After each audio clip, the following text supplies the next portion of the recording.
Hello guys, this is your friend Naruto Audio Fanfics and we are back with a new fanfic. Which is what if Naruto became six-path savior and united the hearts of yugito Temari and Kurotsuchi, Part 1. And if you enjoy this fanfic then please press the like button and subscribe to my channel for more fanfic like this. And now let's start the fanfic. Naruto looked up from his place on the ground in disbelief at the sight before him. Sasuke, his teammate and rival, for whom he shared a mutual hatred, was riddled with Senbon needles. They covered his arms, legs, and torso, and 5 were lodged in his neck. The Uchiha coughed up blood as the life-giving fluid flowed from all his wounds. Sasuke felt his body getting colder, weaker, and both boys were absolutely certain he had no chance of survival. "What's with that look, loser?" Sasuke asked as he turned his head and looked down at the blonde. "Why, you saved me," Naruto said, thought as he ran through all the events of the day in his mind. How he had woken up that day in Wave to find his team missing, how he saved Inari and his mother from those 2 thugs. Then when he arrived at the bridge he had to admit this was stupid in retrospect, announced his presence and then entered the Dome of Ice Mirrors. Sasuke was fighting the imposter hunter Rinnegan. Maybe, if he had concealed himself or done something different, Sasuke wouldn't be. Sasuke thought of all his interactions with Naruto before then. He was an annoying fool, deserving the title of dead last, and it was irritating that the blonde seemed to think of himself as his rival. But as annoying as he was, he had saved him, likely at the cost of his own life. He didn't know why, it was just instinct. Maybe, he thought to himself, briefly remembering his family. It's because I didn't want to lose someone again, much as he hated to admit it. Naruto and Sakura were the closest things to friends he had. "I hated you," Sasuke said. "Then, why did you save me?"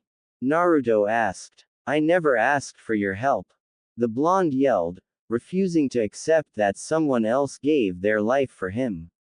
"I don't know," Sasuke admitted. "My body just moved on its own, idiot." A moment later, the black-haired boy was unable to stand anymore and fell backwards. Naruto caught him and Sasuke began to say what he believed would be his last words. "That man, my brother, I told myself I wouldn't die until I killed him," Sasuke told the blonde, shocking him. "Don't let yourself die too." The boy's eyes closed and he became still. Naruto's eyes widened and tears began to flow from his eyes. "He landed a blow on me without flinching, and died protecting you," Haku said as he got himself off the ground. To protect a precious person, knowing it was a trap, he was still able to jump in. "He is a shinobi that deserves respect," he said on one knee. "Is this the first time you saw a friend die?" he asked, now standing. "This is the way of the shinobi," he said as he entered a nearby mirror. "Shut up," Naruto said quietly.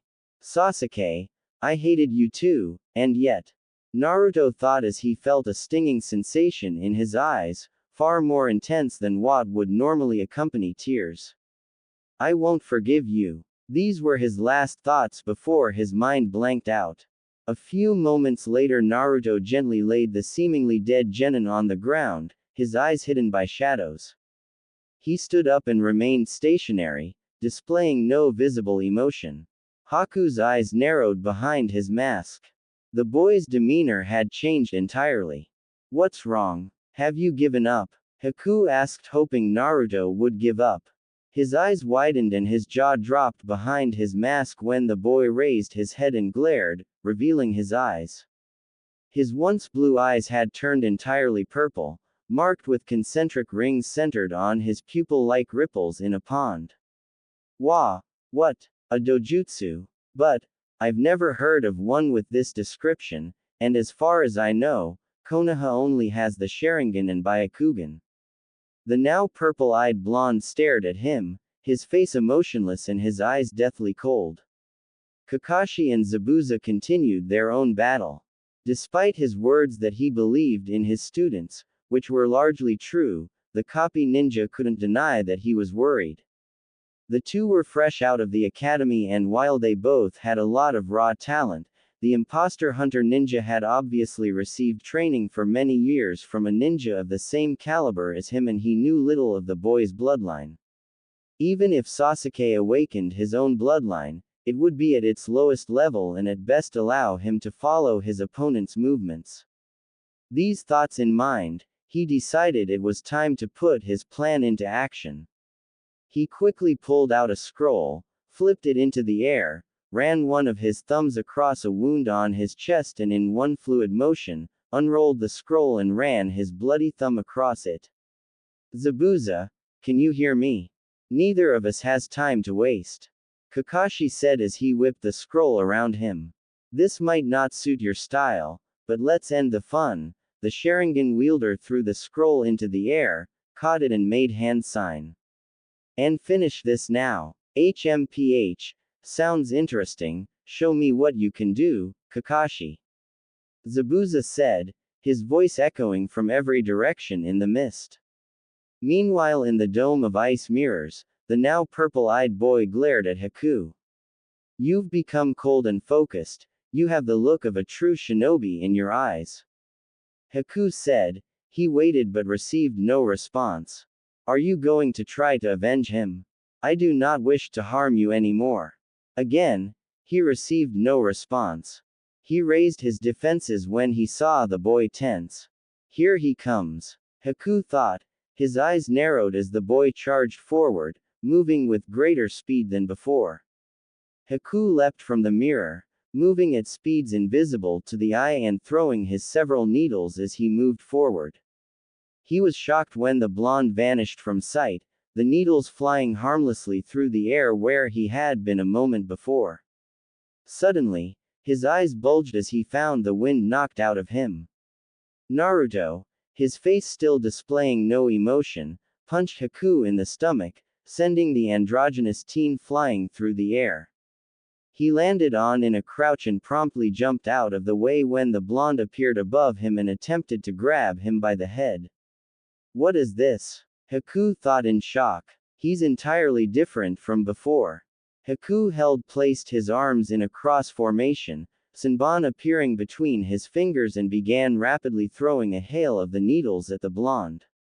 Naruto simply held out his left hand, his palm facing the teen. Haku's eyes widened once more when he saw the needles hit some form of invisible barrier, bouncing off of it and clattering on the ground. "A barrier? What kind of jutsu is this? What is this boy?" Haku jumped back, making sure not to take his eyes off the blonde as he attempted to reach one of the mirrors.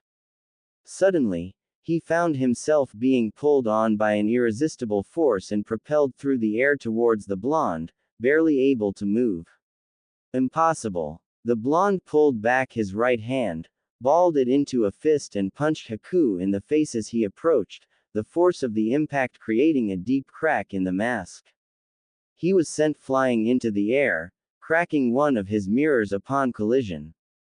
Before he could fall to the ground, another invisible wave of power slammed into him, sending him flying through the mirror and the air before bouncing off the ground and skidding to a stop, the crack in his mask growing larger by the moment.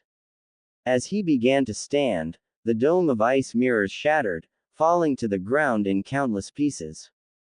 He looked up to see the blonde, who stood unmoving in the center of the rain of shards. "Zabuza," he thought as his mask began to fall apart. The blonde suddenly charged forward to end it. "I cannot defeat this boy, I am." As Naruto reached the teen, he reached out to grab him by the face when he stopped, his clawed hand mere inches from the boy's face. Looking at the blonde's eyes, he saw him blink, emotion returning to his expression in the form of surprise. You're the guy from," Naruto said as he snapped out of whatever trance he had entered. Everything that had just happened had been a blur to the boy. The boy noticed how his view of the world had changed. Though he could still recognize the older boy he'd met in the forest, He now saw the world as black with white outlines and he could see the chakra coursing through his body. Why did you stop? Haku asked. I killed one of your precious friends, why can't you kill me? Naruto looked back at Sasuke's unmoving form, the chakra-filled mist obscuring the boy, before finishing his motion and punching Haku, though his strength had returned to normal and it merely knocked his back to the ground. Haku coughed up blood as he raised himself up on his arms and began to get up again. What happened to that power? You can't kill me like that, he said as he wiped away the blood on his mouth. To show mercy to those who stand against your master is a betrayal to your life's purpose. What use are you to anyone then? Your life has no meaning. Quote, well, speak for yourself. Naruto said, I am speaking of myself. I am no longer of any use of Zabuza. Haku said, why would you devote your life to someone like that? Someone who works for scum like Gato has no honor. Naruto shouted, unable to understand why Haku would give his life for someone like Zabuza. There were once others who mattered to me. My father and my mother. Haku began. I was born in the land of water, in a small village heavy with snow. My parents were farmers and very poor, our life was hard but we were happy, but then everything changed. Because of something that happened long before I was even born. What do you mean? What happened? Naruto asked. It is in the blood. Blood. My father killed my mother and almost killed me. Haku said to Naruto's shock. After years of suffering civil wars, the people of my land came to fear and hate anyone who carried a Kekkei Genkai. Kekkei Genkai. Its special powers are jutsu passed on through certain clans, passed down from generation to generation. The clans were exploited for all sorts of battles because of their powers and were much feared. Once the wars were over, it was feared their presence would only bring more war. So after the wars were over, they hid their abilities, knowing that discovery would mean death. If you were to search the memories of that boy or your clan, you would probably find this too. My clan? Naruto asked. Have you noticed a change in your vision? You seem to have a dojutsu, like that boy's. Haku said, and Naruto's purple eyes widened, now understanding the change in his sight.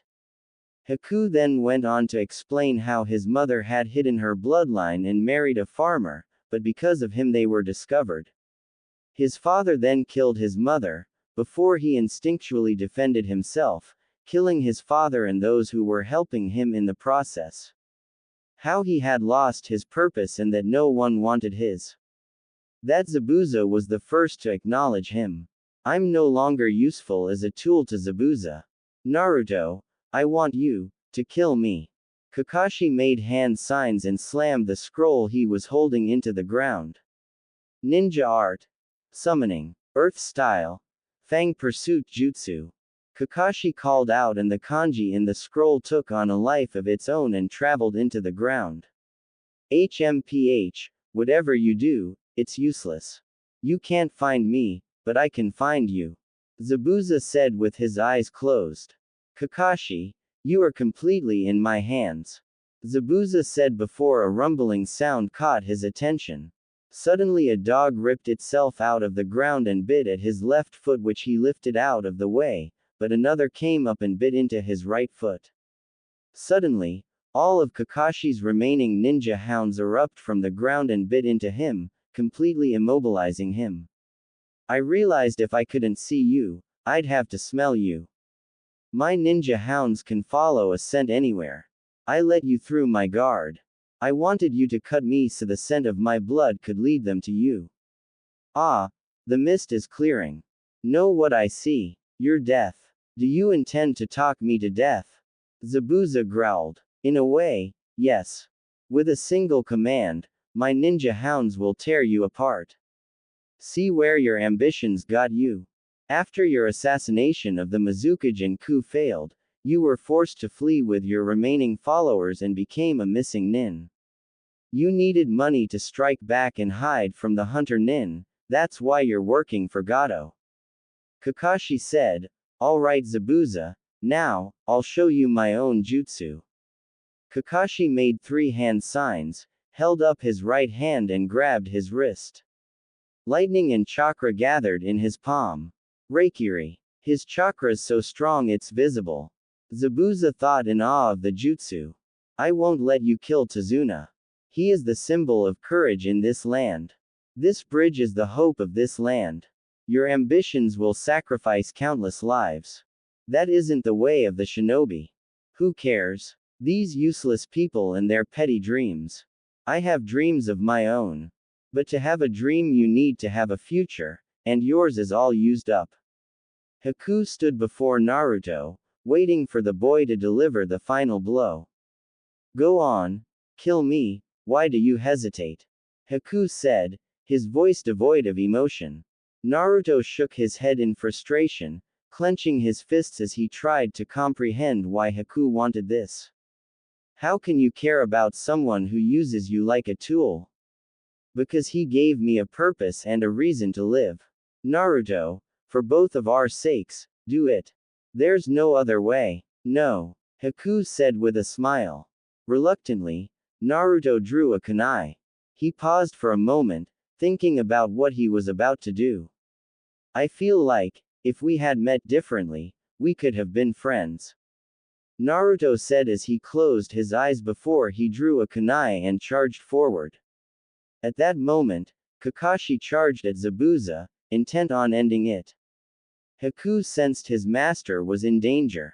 Naruto had almost reached Haku when he reached up to and caught Naruto's hand. The blonde had seen the move but wasn't fast enough to react. Naruto's eyes narrowed as he struggled to move his hand. Forgive me, Naruto, Haku said before looking to Zabuza and Kakashi's battle. Naruto caught this and followed his gaze. His eyes widened when he saw through the thinning mist Kakashi and Zabuza, his eyes showing him their chakra too. He saw Kakashi charging towards Zabuza holding a mass of chakra in his hand, intent on impaling him. I can't die yet, Haku said before disappearing in a body flicker. Naruto's new eyes allowed him to follow Haku's movements somewhat and see the other's chakra in the mist. He saw Haku appear between Kakashi and Zabuza, intent on taking the blow for his master. What Naruto didn't see was Haku throwing Senbon at Kakashi's summon scroll, which lay where he left it. As he ran towards them, something clicked inside Naruto. On instinct, he held out his hand just as Kakashi was about to reach Zabuza and Haku. Stop! Naruto yelled, and with that, a wave of pure gravity, not that those there knew what it was, all they could tell was that it was an unstoppable force, was unleashed at the battle. Kakashi, Zabuza and Haku were all knocked off their feet and driven into the bridge hard enough to crack the stone. Kakashi's attack disrupted by the force and his hounds dispelled as they flew through the air as Haku had pierced the summon scroll with his Senbon. Naruto's eyes widened, wondering if he had done that and if so, how. What the hell? Zabuza asked as he began to get up. He looked up and saw Haku before him, picking himself off of the ground. The masked ninja's eyes widened as he realized the boy almost sacrificed himself for him before he shook himself out of it. Well, look at what we have here. A voice rang out from behind Tazuna and Sakura. The ninja and Tazuna turned to see a diminutive figure in the fading mist. Their eyes widen as the mist clears enough to see that the figure is in fact Gato, and behind him stood a massive horde of thugs, all wielding weapons. I pay for a top-quality ninja, and he gets laid out like this. You're a real disappointment, Zabuza. Zabuza's eyes narrowed as he glared at his employer. What is the meaning of this Gato? And who are these thugs? Well, I just had a change of plans. New plan, you die right here. Quote, what? Zabuza asked and Haku's eyes narrowed. You're too expensive, so I decided to take you off the payroll. Of course, even these guys cost something, so do me a favor and kill some of them. Think you can handle that, demon ninja of the mist? Look at you. You look about as demonic as a wet kitten. The thugs behind him began to laugh with cruel smirks on their faces, unaware they were basically about to commit suicide by ninja. Well, Kakashi, it would seem our fight is at an end. Zabuza said. Yeah, I suppose you're right. Kakashi replied in a crouch. He noticed Naruto's eyes but said nothing. At first, he thought they may have been an affect of the Kyuubi's chakra, but he quickly dismissed that thought. He decided it would be best to talk about that later. Naruto. Sakura said as she and Tazuna wisely decided to run to the other side of the pair of Jonin now that Gato and his thugs were over there. Where's Sasuke? Sakura. Naruto began sadly. He's fine. Haku said, getting their attention. In order to remove him from the battle, I placed him in a death-like state as I did for Zabuza earlier. He'll wake up in a few minutes. What? Naruto asked as all the Leaf Ninja and Tazuna's eyes widened. Why didn't you tell me? You let me think he was dead. I wanted you to kill me after I lost. Had I told you, you wouldn't have done as I asked. Haku replied. HMPH, you're still too kind-hearted Haku. I've told you countless times you should always finish off your opponents, though I suppose that for once it's paid off, Zabuza said. Enough of this. Take them down. Gato said as Sakura ran to the immobile Sasuke. She held back tears upon seeing Sasuke's condition, remembering Haku's words but still worrying about the Uchiha. With Gato's command, the thugs charged. What followed was not even worthy of being called a battle. Naruto created 5 shadow clones, much to the thugs' shock. Though that fear was quickly relieved when the clones began to act confused, as if they couldn't get their bearings, and soon, they dispelled, leaving a slightly dazed Naruto. The confidence this spectacle gave them didn't last long as, seconds later, an image of a demon appeared behind Zabuza. Naruto, Kakashi, Zabuza and Haku sped forward to meet them. The thug weren't even skilled enough to compete with Naruto, especially with his eyes enhancing his performance. His eyes not only saw in greater detail, they also easily followed their movements, though they couldn't predict or memorize them like the Sharingan. Still, this allowed him to read their movements, and the thug's skill couldn't compare to that of a ninja, even a fairly poor one like Naruto was now. He knocked out his opponents while the others simply killed them. Haku may have had a problem killing some kids, but not thugs like these. Soon, the remaining mercenaries were abandoning their employer and Gato was cornered by the famed demon ninja. Wait a minute, the tyrant said fearfully. What was it you said? I look as demonic as a wet kitten. Zabuza growled as he approached the man. The midget backed away, holding his hands in front of his body in a vain effort to protect himself, his eyes wide with terror. He briefly looked backwards when he felt the back of his foot touch the air and saw it was halfway off the bridge. There was nowhere left to run. Hang on. Let's be reasonable. I underestimated you. You're more than worth your payment. In fact, I'll pay you triple. I'll give you anything you want, just name it. Please don't kill me. Said Gato as he continued to beg for his life. No deal, Gato. I should have guessed you'd pull something like this. Look at you, even now, you refuse to die with dignity. Begging for your life like the coward you are. Zabuza sneered as Gato whimpered, cowering in fear from the demon of the mist. See you in hell. Zabuza swung his sword and cut the midget's head off. What, did I die? Sasuke asked himself before he heard Sakura calling his name. Wait, Sakura, am I? Sasuke's eyes slowly opened and Sakura looked into his eyes, her own widening as she saw him look at her. Sakura. Tears welled up in Sakura's eyes, even after Haku told them he was just in a death-like state. When she saw him, she had feared he was truly dead. Sakura wrapped her arms around the boy and cried in joy. Sakura. That hurts, Sasuke said. So sorry. Sakura said as she got up and composed herself. What about Naruto, and that masked kid? Sasuke asked as tried to stand. Don't move, you're not fully recovered yet. Anyway, don't worry. He switched sides, so did Zabuza. Sakura said, trying to put him at ease. Sasuke turned to her with a quizzical expression. What? He asked in confusion. Apparently, Gato decided they cost too much and hired a bunch of thugs to take us all out. Tazuna said. Bastard learned the hard way street thugs don't match up to ninja. Sasuke's brow furrowed as he processed this information. Did Naruto defeat the masked guy? I don't know, I couldn't see through the mist and there's a lot I don't know, but there's something up with his eyes. I think he has a dojutsu like your clan's, Sasuke. What? Naruto has. Hey, guys look. Sakura called out. Sasuke's up. Kakashi, Haku, Zabuza and Naruto turned to them. Sasuke was surprised when he saw Naruto's eyes. For some reason, he found them vaguely familiar, but couldn't place where he had seen or heard of them before.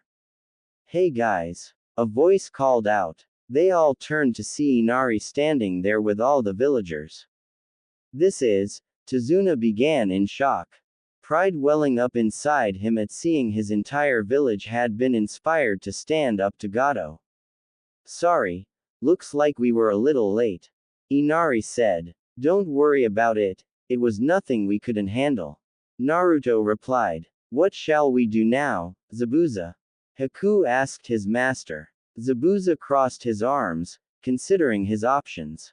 He had known it was a mistake to trust Gato, but they'd needed the money. I suppose we need to find a new employer.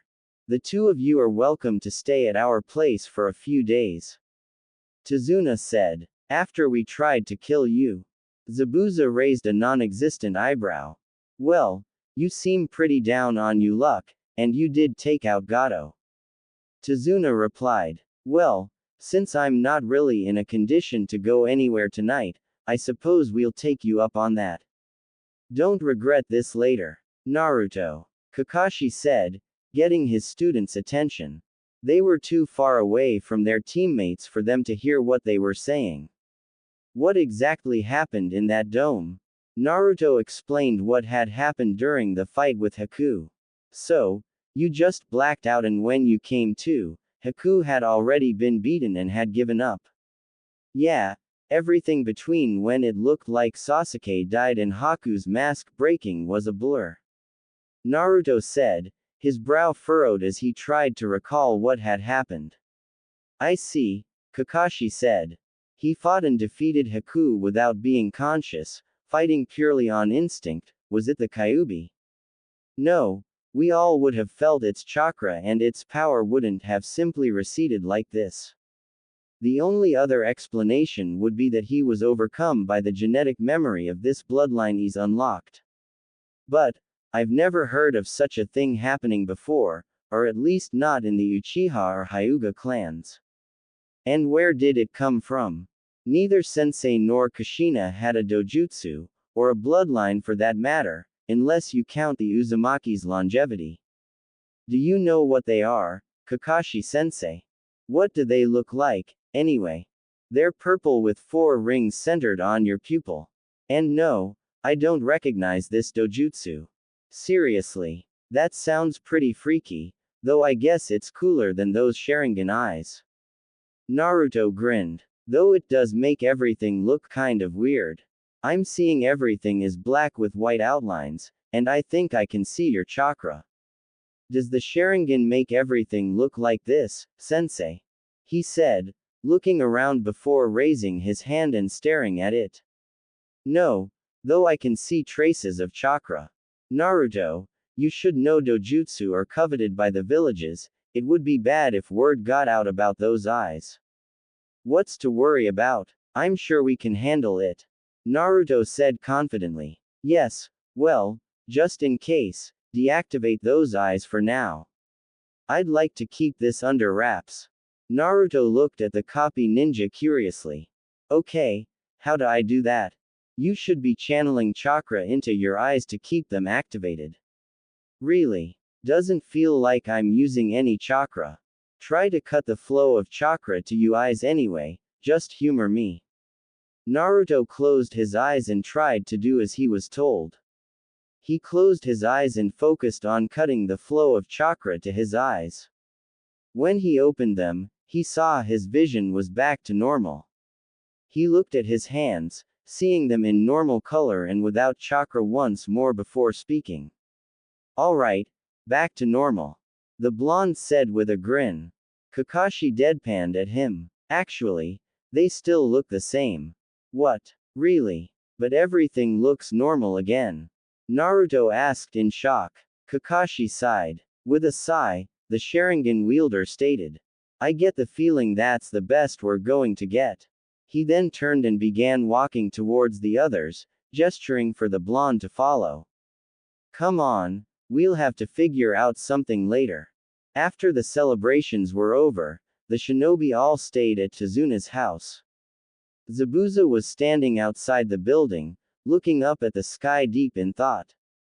This wasn't the first time they had been double-crossed by an employer, though they did build a reputation of killing everyone who did so. That didn't stop some arrogant power-hungry fools like Gato from thinking they could pull it off. Truth was, his ambitions had long since become impossible, and he knew it. Hey, you. He turned to see the now purple-eyed blonde walking out of the house giving him a hard look, though it was hard to tell with the sunglasses he was wearing. After trying to turn off the dojutsu for a while longer, Kakashi eventually gave up and decided that either Naruto had too much chakra and not enough control, or they were like the Byakugan and their presence would be obvious even when inactive. After this, Kakashi got him the sunglasses to hide his new eyes. Huh, what do you want, kid? Do you care about Haku at all? Naruto asked angrily. HMPH, is that what's been bothering you all day? Kid, you're naive, that's how the ninja world works. Haku's nothing but a tool to me. You say that even after he was ready to give his life for you. Naruto almost yelled. After he lost, he asked me to kill him, all because he thought his loss meant he was of no further use to you. He respects and cares about you that much and you don't care at all. Quote, I can't stand the thought that someone as kind and loyal as Haku would give his life for someone who wouldn't care about it. Kid, stop talking. Naruto glared until he noticed the look in his eyes. We shinobi are still human. It's not easy to become an emotionless tool. It may be impossible. The masked nin said. Go back inside, I'm done talking. The next morning, it was the day they would set out. They were all eating breakfast at a table, except for Zabuza, who was leaning against a wall with his arms crossed. Sasuke seemed to occasionally glare at Naruto, but hadn't said anything. The Uchiha was intrigued by Naruto's dojutsu, but was also slightly upset about the outcome of the fight. He could still hardly believe that Naruto, the class clown, had managed to defeat an opponent that he couldn't, even if it was due to the blonde's bloodline. Naruto noticed Sasuke's glare and seemed annoyed but also didn't comment. Sakura was alternating between acting normal and swooning over Sasuke as usual, while Zabuza and Haku stayed silent.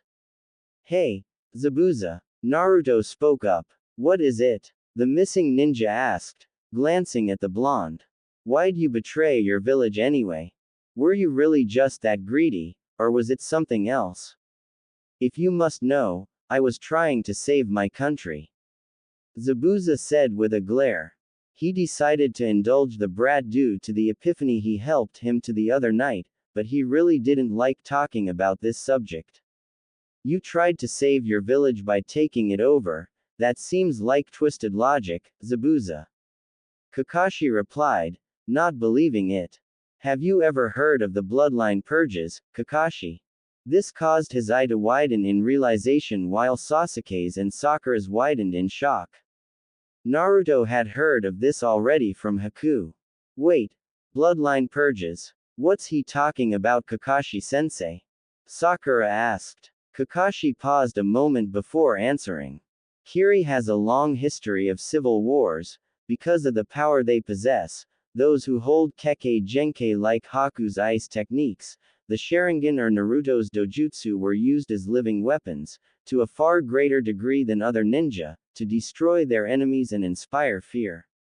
The previous Mizukage, and many of the people of the Land of Water, came to see them as demons that brought war and suffering to them. After the wars were over, in an effort to prevent further tragedies, they slaughtered all those known to hold bloodlines. Kakashi explained, and all eyes, aside of course from those who already knew of this, widened in shock. My father murdered my mother, and tried to kill me because he discovered we held a Kekkei Genkai. Haku said, shocking them further, especially Sasuke. He had always been told being an Uchiha, having the Sharingan in his blood, made him special. To hear now that it would have demonized him in another country was an almost terrifying thought to the young Uchiha. I'm sorry to hear that. Kakashi said. It is fine. You had nothing to do with it. That's awful. Does that kind of thing happen often in the ninja world? Tsunami asked. No, but assassinations and kidnappings of those who hold Kekkei Genkai are common. They're powerful assets and dangerous enemies. Kakashi said. I trust you'll keep quiet about Naruto's dojutsu. The civilians nodded. I wanted to stop the fourth Mizukage's madness. Anyway, that doesn't matter now. There was a rebellion and they won. There's a new Mizukage and I hear whoever it is even has a Kekkei Genkai themselves. Zabuza said. Of course, I can't go back now. We were working with Gato to get the money to survive, not to try to take over the village again. Why don't you join another village? Kakashi asked. What village would take in someone who tried to kill their Kage? I could put in a good word for you with the old man. Naruto said. Old man? Haku asked. He has a kind of bond with the Hokage, kind of like a grandson to him from what I've seen, Kakashi said. Are you kidding me? This kid? Zabuza asked skeptically. I'm serious, he's also wise and tries to avoid bloodshed whenever possible. Also, Konoha's feelings on Kekkei Genkai are pretty much opposite Kiri's, Kakashi replied. Haku, what do you think? Zabuza said. I'd like to believe it, but fine, at this point, we don't really have much to lose. Zabuza finally said. Kakashi sighed. I know I'm going to hear about this later. Tazuna and his family, along with a single worker, stood across from the party of ninja on the bridge linking the country to the mainland. The bridge, which had been the only hope of their nation, had, after so long, finally been completed, and it was time for the Leaf Shinobi and the two missing nin to say their goodbyes to the recovering nation. I'd like to apologize again for aiding Gato. Haku said, bowing his head slightly. No problem, that's all water under the bridge. Thanks to all of you, in the end we completed the bridge and our land is free from that tyrant's clutches. But, it's sad to see you guys go. Tazuna said, resting his hand on Inari's head. Thanks for everything. Don't worry, we'll be sure to visit. Naruto grinned. You better, Inari said, shaking with the effort of holding back his tears. Naruto's smile fell as he too struggled to hold back tears before his expression returned to a grin, though he continued shaking. You said, Inari. It's okay to cry, you know. I'm not going to cry. Inari yelled. But you can cry if you want to. Fine, later. Naruto replied, turning his back on Inari. Looking back at Naruto, one could see that, like Inari, he now had tears streaming from his eyes. Sakura looked at Naruto with a slightly annoyed expression. Geez, they're like twins. This kid's got a long way to go before he becomes a true shinobi, Zabuza thought. That boy, he changed Inari's heart. And Inari changed the people's hearts.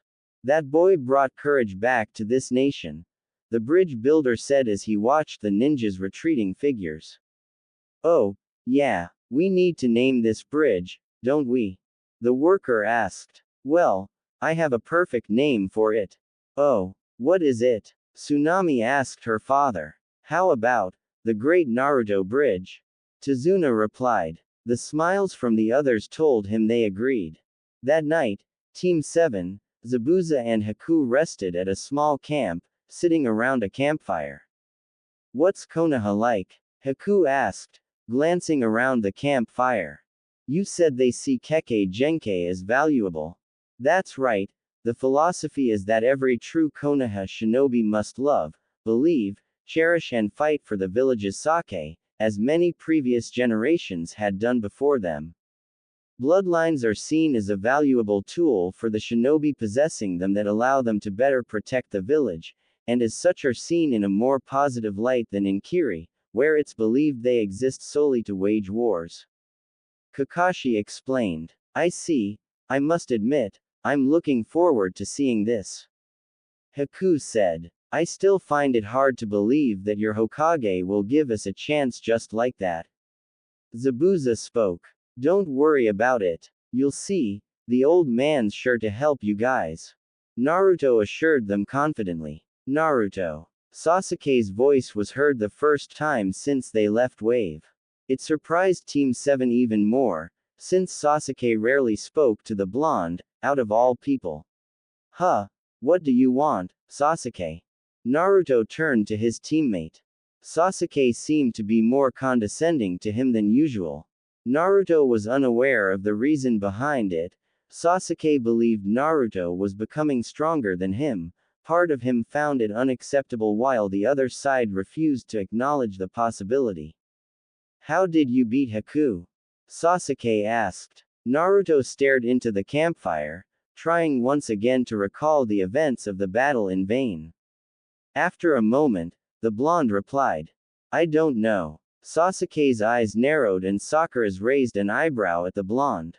What do you mean? How can you not remember winning the fight? Just that, after it looked like Sasuke died, I blacked out. I guess that was the same time my bloodline activated. When I came to, I was about to kill Haku. Everything between that time was a blur. I believe he instinctually called upon the genetic memory of his dojutsu. It overwhelmed him and he fought purely on that instinct. Kakashi explained his theory. Huh, never heard of something like that happening with a dojutsu before. Zabuza commented as he turned to the copy ninja. Neither have I, Kakashi agreed. But it's the only explanation I can think of. What did it do to him? Sasuke asked the older boy, wanting to learn more about Naruto's power. Haku's eyes narrowed, not wanting to think back to his near death. A few moments after I put you into a false death, he stood up, already overwhelmed by his bloodline.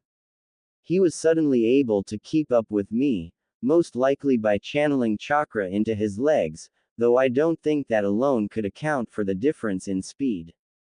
I think his eyes allowed him to follow my every move and he had access to jutsu I'd never seen before. What jutsu? Sasuke inquired. I saw two, possibly three. The first he used to create a barrier of some sort. My needles were useless. The second allowed him to pull me in. I tried to reach one of my mirrors when I suddenly found myself pulled through the air towards him. I was powerless to defend myself at that time. The third, though I believe it may have been a variation of the barrier, sent out a wave of force strong enough to shatter one of my mirrors. I believe it was the same technique you used to save us. Haku explained, turning to Naruto at the last part. Sasuke's hands clenched. This dojutsu of Naruto's may even be as strong as the Mangekyo. Do you know how you did that, Naruto? Kakashi asked. Naruto looked down at his hand, remembering the power he felt and shook his head.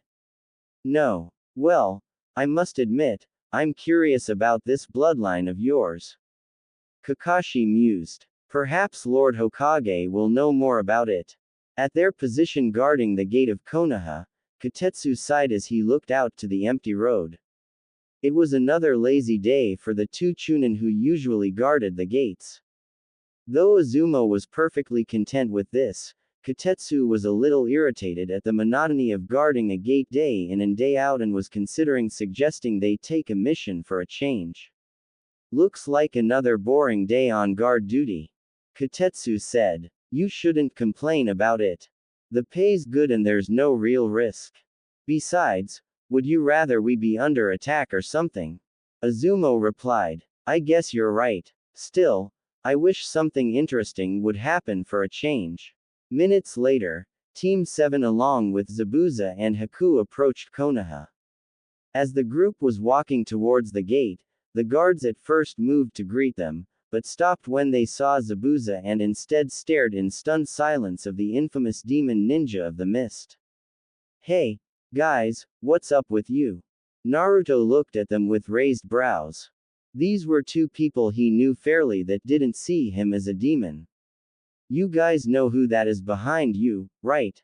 Kotetsu asked, slightly on guard. Yeah, he wants to join the village. Naruto replied. Both looked down at the blonde in shock before Izumo voiced their thoughts. Are you serious? HMPH, nice to see my reputation precedes me, but do you think I could fool someone like Kakashi that easily? Zabuza said. Believe it or not, he's being sincere. If the Hokage is willing, he and his protege here will be joining our village. Kakashi said. Now, if you'll excuse us, we really should give our mission report. As you can see, we have a lot to talk about. And I'm going to be scolded for not coming back or asking for reinforcements when the mission was upgraded to an A- rank, and for bringing Zabuza here, knowing how Kiri will take it, oh, and probably for teaching them so little too, joy. With that, the group headed off towards the Hokage Tower. The guards were so stunned they didn't even question Naruto's sunglasses. Well, you got what you asked for. Izumo said, still a little shocked. Kotetsu blinked before looking to the sky. Yeah, think it'll work if I ask for a bonus. Izumo shook his head. Not a chance. Kotetsu sighed before propping his arm on the table and resting his head on his hand. That's what I thought. Hiruzen Sarutobi, the third Hokage, known as the Professor and the God of Shinobi, the only one to hold that title since the Sage of the Six Paths, for his prowess and mastery of the ninja arts, sat at his desk facing a never-ending battle against the most persistent enemy of all Kage, paperwork. While it wasn't as bad as most believed, it still took up a lot of their time. Lord Hokage. His assistant, a kunoichi in her early 20s with black hair stepped into the room, seeming slightly nervous. Hiruzen raised a brow as he noticed how tense she was. Yes, what seems to be the matter? Team 7 has returned, she replied. His expression didn't change since that didn't answer his question. That wouldn't be enough to make her nervous. And, Zabuza Momochi's with them, it seems he wishes to join Konoha. The old man's eyes widened at this. How could they have encountered someone like that on a C-rank mission? And why would Kakashi believe he would be a loyal Konoha ninja? I see, send them in. He ordered as he sat back in his chair, hands clasped on his desk. She gave the group the okay to enter and left the room after they did. That's the god of shinobi. He looks like he should be in a retirement home. Zabuza thought. Then again, that says nothing about his skill. Haku doesn't exactly look menacing either. Hey, old man, Naruto said, grinning as he saw his grandfather figure. Welcome back, Naruto, Sakura, Sasuke and you as well, Kakashi, the old man said with a smile which fell into a more serious expression as his gaze turned to the missing nin. I must admit, I was a bit surprised to hear you wish to join our village. Yeah, make that two of us. Part of me can't believe I'm actually here. Zabuza replied. I'd imagine so. Kiri and Konoha are very different, as you may find out soon enough, depending on the outcome of this meeting. Kakashi, I have to ask how you came across the demon of the mist and this boy, who I assume is with him. Yes, well, it seems Tazuna lied to us about the scope of the mission, it was more like an A- rank. Kakashi explained. Hiruzen's eyes hardened when he heard that. There was a tense pause before the professor spoke up. I'm sorry, I must have misheard you. I thought you said this mission was upgraded to an A- rank. Heh, I'm afraid you heard right. Kakashi gave a nervous eye smile. I'm going to have to ask you to elaborate, the Hokage said. A while later, Hiruzen sighed at having heard the full scope of the mission, and why Kakashi decided to give Zabuza a chance. He should have known something like this would happen. Things with Naruto always seemed to become complicated. How did all of this come from a simple C-rank mission? Hiruzen sighed again. Although I have to disagree with your course of action, what's done is done now. Huh, Naruto started, surprised. He had thought that the old man would be proud of them. But they couldn't afford anything else. You can't be saying we should have just left them to deal with it. Of course not. Had we known about the state of their country, we could have worked out some way for them to compensate us in the future. Perhaps an IOU to be paid when the country was back on its feet or a trade agreement, rather than risking the lives of 3 newly graduated genin. At the very least, we could have sent backup. Wait, these 3 are fresh out of the academy. Zabuza gestured toward the genin, obviously surprised. Kakashi, what did you teach them? He'd been impressed that Sasuke was able to hold his own against Haku, even forcing him to use his trump card, and that Naruto had actually managed to pull one over on him. To hear they were fresh out of the academy was startling. Here we go, well, tree climbing, and some teamwork exercises. Is that all? Zabuza asked incredulously, and Kakashi I smiled and chuckled sheepishly as he rubbed the back of his head. Both Zabuza and the third stared at the man. Kakashi, that's all you taught them and you brought them on a mission of A-rank difficulty? The third asked. Well, actually, I taught them tree climbing in wave. You've gotta be kidding me. Zabuza shook his head and face palmed while Hiruzen glared at the silver-haired Jonin. Kakashi, we will have to talk about your teaching methods, the Hokage said before turning to the former Mist Ninja. In the meantime, tell me why I should consider your request, considering your previous actions. Apparently, Zabuza staged his coup in an attempt to halt the 4th Mizukage's bloodline purge. Kakashi said, and Hiruzen raised a brow. Ah, yes, it's true, those sordid affairs did occur around the time of your betrayal, Hiruzen mused, stroking his beard in thought. I take it the purges were as bad as our information would suggest. Zabuza scoffed. Probably worse. Yugura managed to convince everyone that bloodline holders may as well have been true demons in human form. If a bloodline holder was found, they would be ruthlessly slaughtered, whether they were ninja or untrained civilian carriers. You could kill an infant if he bore a bloodline and get 15 minutes of fame. I've seen that happen, firsthand. The 3 genin looked in horror at that, while Hiruzen and Kakashi's eyes narrowed and Haku cringed, going back to the day his mother was murdered. Not only was it an atrocity, it was tearing our country apart. Those who could see the truth began to rebel against the 4th Mizukage's regime. I just happened to be at the forefront.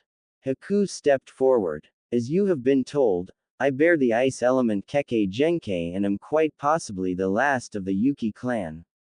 My mother hid herself as a civilian and married my father, a simple farmer. We were happy, until I discovered my bloodline and my father discovered us. He led the people of my village to murder me and my mother. I watched him kill her and then try to kill me. I survived only because my bloodline activated subconsciously and killed everyone left in the house. We lived on the outskirts of the village. I escaped before the rest of the villagers knew what happened and wandered the country until Zabuza found me and took me in. Do you have any idea what led the Mizukage to act in such a manner? My encounters with Yagura beforehand led me to believe he was a kind and just man. Hiruzen said. Zabuza's eyes narrowed as he thought back to those days. That was the odd thing. No one does. The change was gradual, but there was something odd. He definitely wasn't the man we once called our Mizukage when the purges began. Some thought he was being controlled, maybe by some powerful genjutsu, but as far as I know there was never any proof. Hiruzen was silent for a few moments, closing his eyes as he considered what he'd heard before opening them and looking at Zabuza. What you've told me matched what I've heard. In light of this information, we will have to discuss those events further at a later date, but I will give you a chance. Though Zabuza will have a 6-month probationary period and will be unable to take missions outside the village for the span of 1 year, you will be allowed to join the village. Zabuza nodded and Hiruzen turned to Haku. As for you, since you were not an official ninja, but were loyal to one, your probationary period will be half your mentor's and, if you wish, you will be allowed to restart the Yuki clan here.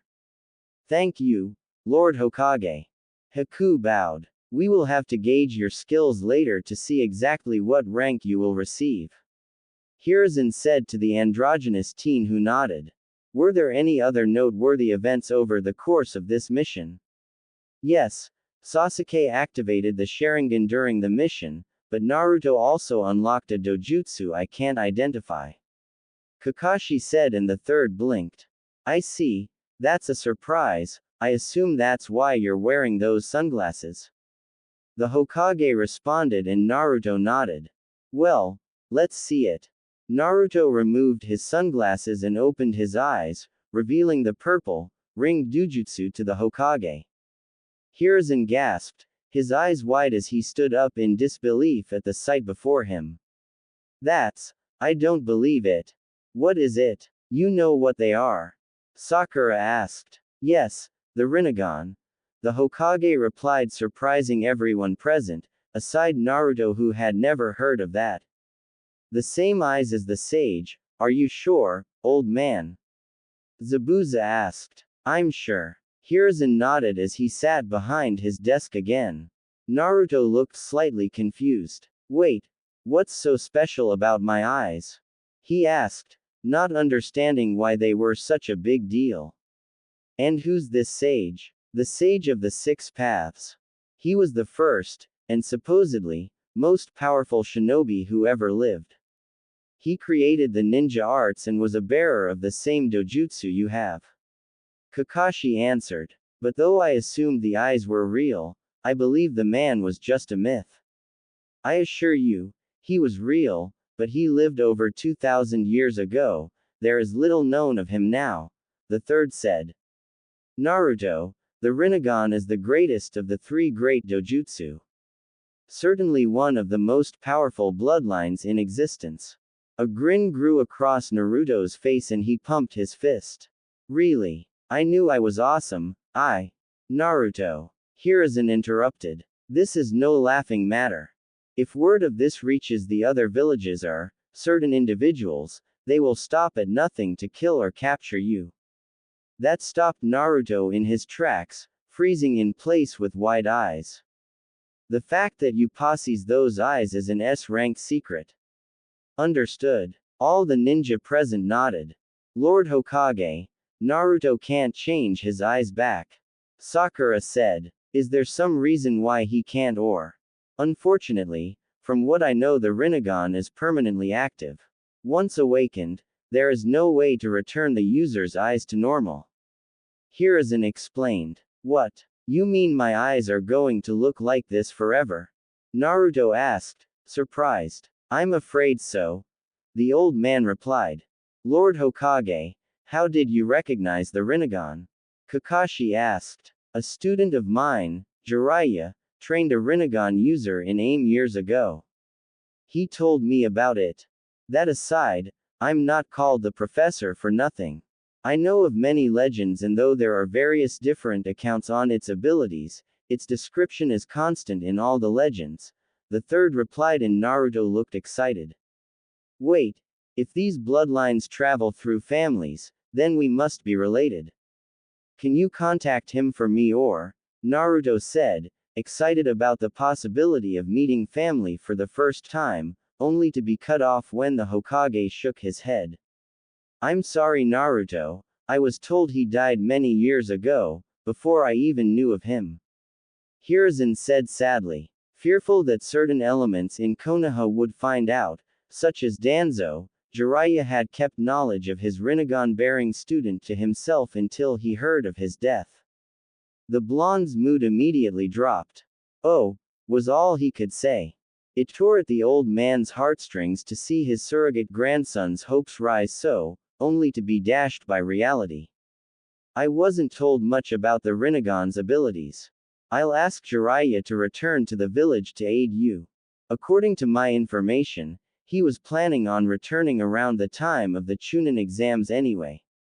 Chunin exams? Sakura parroted. Exactly what it sounds like, a series of tests meant to see if you're worthy of being promoted to Chunin. I intend to nominate you for them. Kakashi explained. Hiruzen glared at the former Anbu captain. Not if that's all you've taught them so far.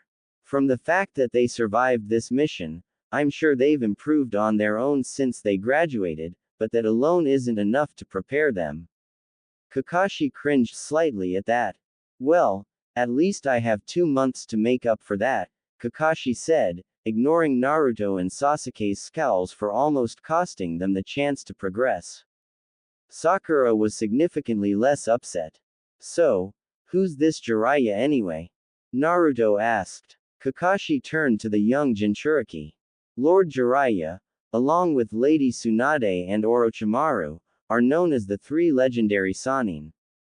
They're Lord Hokage's former students. Zabuza shook his head in disbelief. I can't believe you don't even know of renowned shinobi of your own village. Those are 3 of the strongest ninja alive, but years ago, Orochimaru betrayed your village. The 3rd Hokage sat back in his chair as he thought of his scattered students. Yes, he was my star pupil, but he was always ambitious. His lust for power and immortality eventually consumed him, and he committed unspeakable crimes against the village. It's common knowledge that Jiraiya runs our spy network and, as for Tsunade, he said, sighing at the end. Though she is not a missing nin and is still loosely affiliated with us, she left the village and currently has no intentions of returning for reasons that are her own. He then looked up. If there's nothing else, I must have words with Kakashi. Zabuza, might I make a request? I want you to aid Kakashi with teaching these 3 while you're on probation, at least until the exams begin. Hiruzen then turned to Kakashi. It's not that I've lost faith in your teaching abilities, Kakashi, but with Sasuke possessing the Sharingan, your team will be a target to other villages and people like my wayward student. Even more so if and when knowledge of the Rinnegan gets out, and you seem to be a good teacher, considering the skill young Haku has. Rest assured you will be compensated. I understand, Lord Hokage. Kakashi replied. Not like I'll have anything better to do, and I do owe them, I guess. Zabuza said. Naruto looked excited to learn from another powerful ninja. Sasuke smirked slightly, sure this would help him fulfill his goal, and Sakura paled at the thought of being trained by the demon ninja of the mist. Wait a minute, old man, what do you know about my family? Naruto asked. He had asked the old man before, but he had always told him he couldn't tell him. You always said you couldn't tell me, why? Was it because of my bloodline? Your bloodline had nothing to do with it. Suffice it to say, no one on either side of your family ever exhibited this dojutsu before.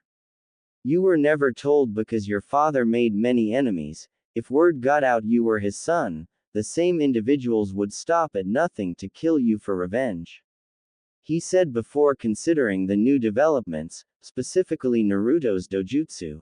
Though with your other secrets, that wouldn't change much to be honest. Very well. Naruto, I was planning to wait until you were 16, but if you pass the upcoming Chunin exams, I'll tell you everything about them, is that alright? Yeah, I guess that just gives me more reason to pass. You'll see, in 2 months, I'll be the awesome ninja I'm meant to be, and then you'll tell me everything. Hiruzen smiled. Good, now, you are all dismissed. His smile was replaced into a glare worthy of his title as his eyes turned to the copy ninja. Except for you Kakashi. He then looked to the ex-mist ninja. Zabuza, Haku, my Anbu will find you and take you to an assigned apartment. Here are your new forehead protectors. Hiruzen said as he handed the Pear Leaf Village forehead protectors. Naruto, Sakura, Sasuke. Since your team brought them here, I'll ask that you show them around the village. The three nodded, Sasuke obviously unhappy about the order, and left. Kakashi paled slightly as he was left in the room with the second god of shinobi, who was glaring daggers at him. In the absence of their sensei, Team 7 along with Zabuza and his apprentice stepped out of the administration building, the ex-missing nin now wearing Konoha forehead protectors. Having nowhere to go, Zabuza swept his eyes over the village, unlike when he had been on his way to the Hokage's office, where he had noted defenses and the Anbu following them, he truly took in the sight of the village. Well, this place is a hell of a lot more peaceful than Kiri, that's for sure. Zabuza noted. Sakura turned to the man, who still intimidated her a little. What do you mean? Zabuza shrugged. Even before the fourth Mizukage went batshit on bloodline holders, there was always a tenseness, a sense of threat that Konoha doesn't have. So, let's get started. There's a lot to show you. Naruto said. With that, the three genin showed the two new citizens of Konoha around their new home. Over the course of their tour, Zabuza and Haku, of course, noticed the looks of shock they were getting, but were more surprised at the looks that were directed towards Naruto. Haku was reminded of his time in Kiri, remembering the glares directed at him by those who knew he held a bloodline. Zabuza on the other hand, remembered similar looks directed towards the fourth Mizukage. As they were walking down a particular street, Zabuza glanced at the blonde. There weren't many other reasons why a child would be treated this way in his own village, especially one as peaceful as Konoha. Just about every ninja knew of the Kyuubi's attack and the boy in front of him seemed to be the right age. It added more substance to his theory when his hearing, honed by his mastery of the art of silent killing, overheard whispers of Fox Boy and other similar names from the villagers. He had to admit, he was intrigued if he was right. The power of a Jinchuriki combined with the Rinnegan. There would be no limits to the boy's potential if his suspicions were correct. Sakura and Sasuke also noticed the glares the blonde received. They rarely saw him outside the academy or team meetings, so this was the first time they'd noticed how the people of the village looked at him. Sasuke was slightly intrigued but for the most part didn't care. Sakura found herself curious as well about why he was being glared at, though she soon dismissed it as the result of one too many pranks. Hey, kid, are there any good places to eat around here? Zabuza asked as their tour neared its end. Naruto grinned, the thought of his favorite food was almost always enough to lift his mood. I know a great place. Hey, how about we all go there to celebrate? Sakura smiled and turned to Sasuke, but before she could say anything, Sasuke scoffed and turned away. Not interested. The Uchiha said as he started towards his compound, his hands in his pockets, an aloof expression on his face. He wanted nothing more than to return to his home.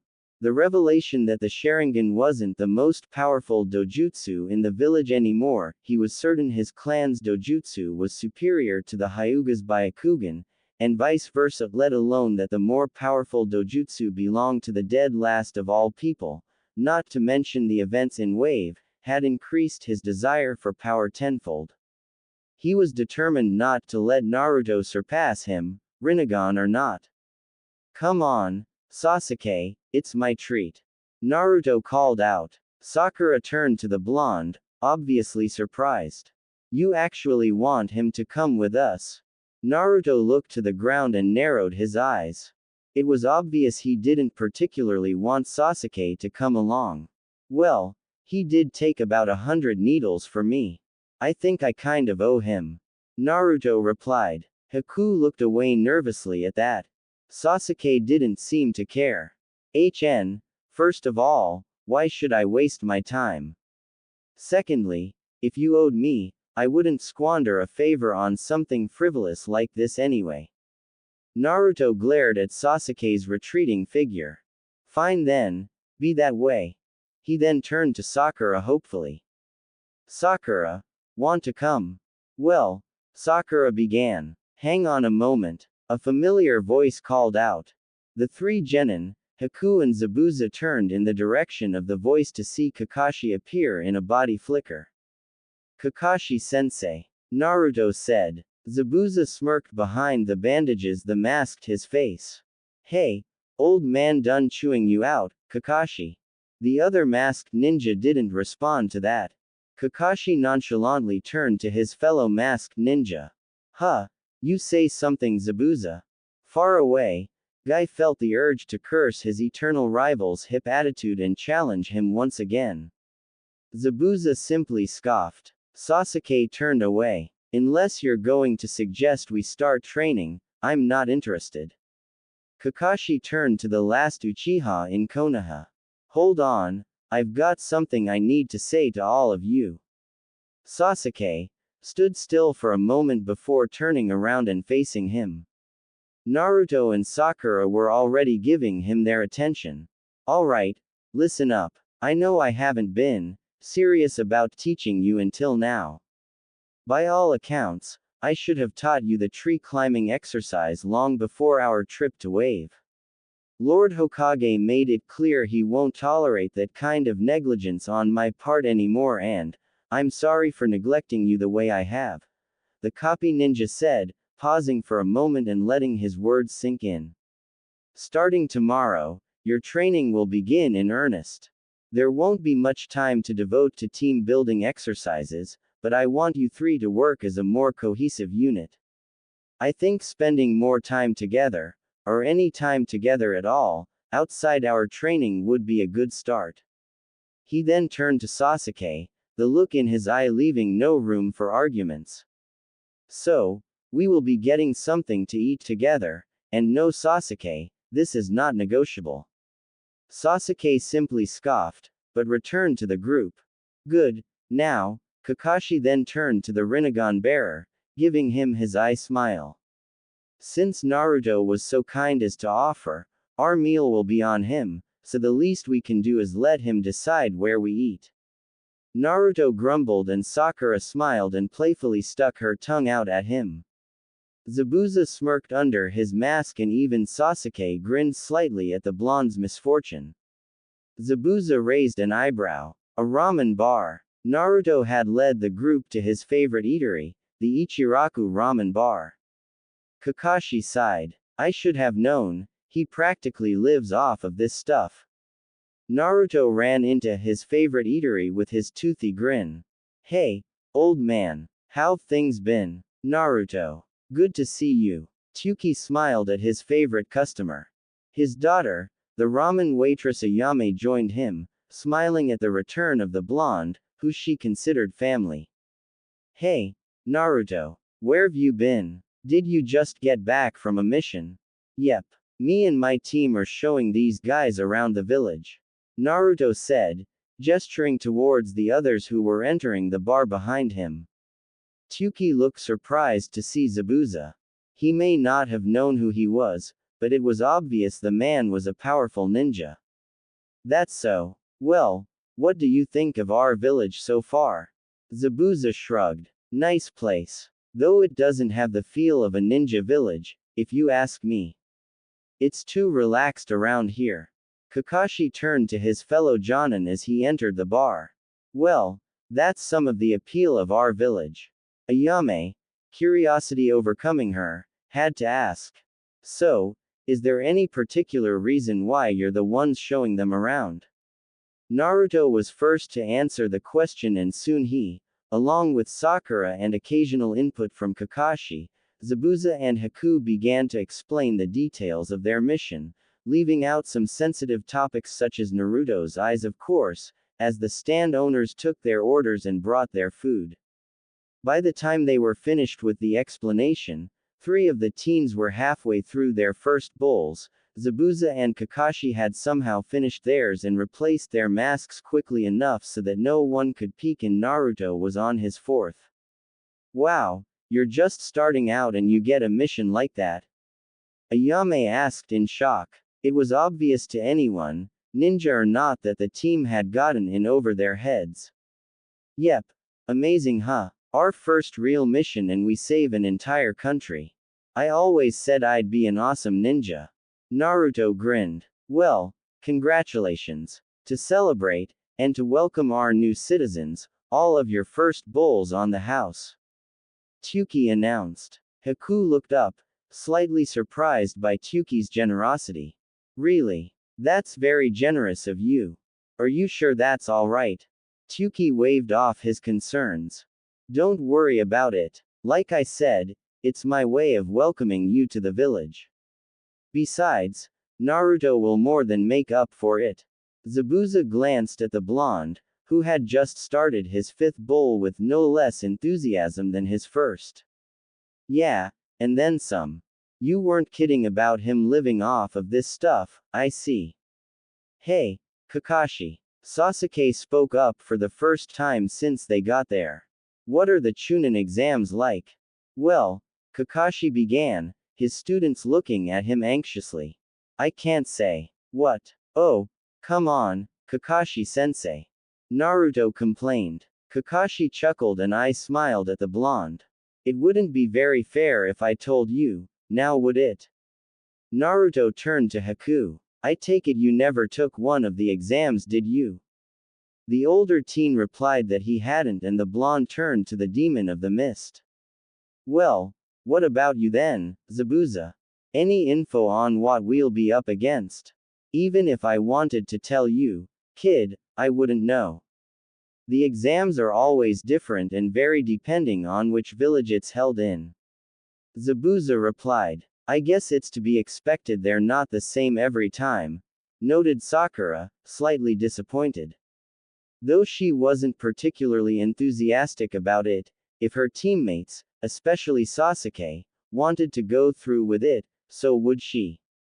Wait, it's not always in our village. Kakashi shook his head. Most allied or neutral villages send genin to participate in the exams. They should arrive just before they begin. The exams are held in one of the participating villages.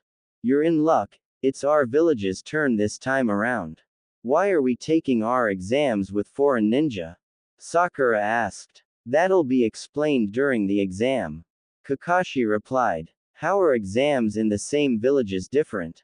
Inquired Sasuke. Well, the proctor, a jonin or special jonin from the hosting village, decides on the tests. Of course, different proctors means entirely different tests, and they make sure to never give repeat performances. Kakashi replied. Sasuke nodded, satisfied by the information. I can tell you this much. Everyone sent to participate in the exam will be skilled ninja in their own right. Many elites among genin from all over the elemental nations will be participating.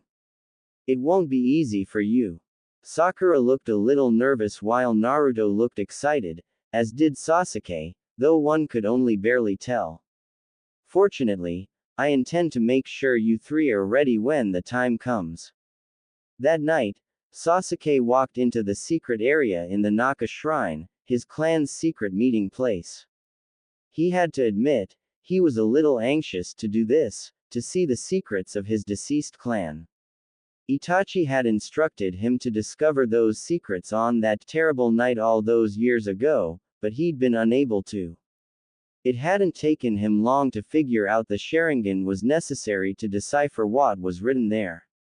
For years, the information contained on it eluded him, but now he finally had what he needed. As he stepped into the secret meeting place in the Naka Shrine, he briefly glanced at the tapestries on the walls of the room before his eyes turned to the tablet that held all the secrets of his clan. He grinned as he activated his Sharingan and began to read, soaking up the knowledge left behind by his nearly extinct clan. Minutes later, his expression fell into a scowl. Though many of the previously indecipherable secrets of his clan were now clear as day to him, a lot was still impossible to read. Apparently, the basic Sharingan could only translate so much. He'd need the Mangekyo to read more, though what he had discovered had been interesting, to say the least. The Sharingan possessed a power he'd never suspected. The power to control the nine-tailed demon fox. It also revealed some facts about the beast. Most notably, that it couldn't truly be killed. So then, how did the fourth Hokage defeat it? Not that it really mattered to him. That power would be of no use against Itachi, who had a more powerful Sharingan, anyway. Still, it made him curious how his clan was linked to the fox. Naruto stood in his apartment bathroom, looking at his reflection, the purple-ringed eyes he'd have to live with for the rest of his life staring back at him. Channeling chakra them, his vision once more became black and white as his eyes activated. He raised his hand and looked at his arm, faintly seeing the chakra coursing through his arm and seeing it clearly around the extremity like blue fire. He deactivated his eyes, letting color return to his vision, and thought about everything he had learned over the course of the day. He thought about the offer made by the old man he considered a grandfather, pass and become a chunin and learn about his family.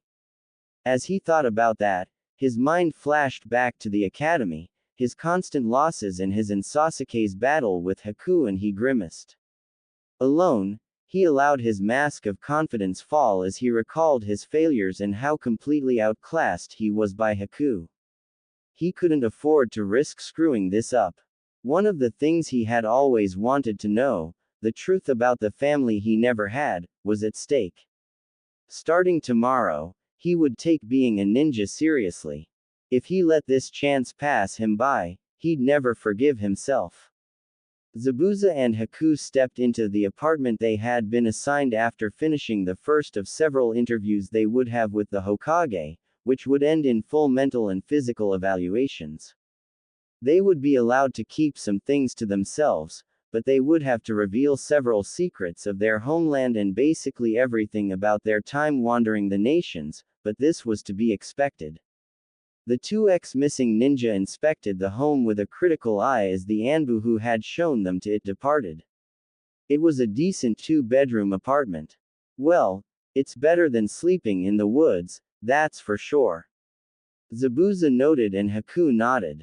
So, this place everything you hoped it'd be? Yes. From what I've seen, the village is much like they described.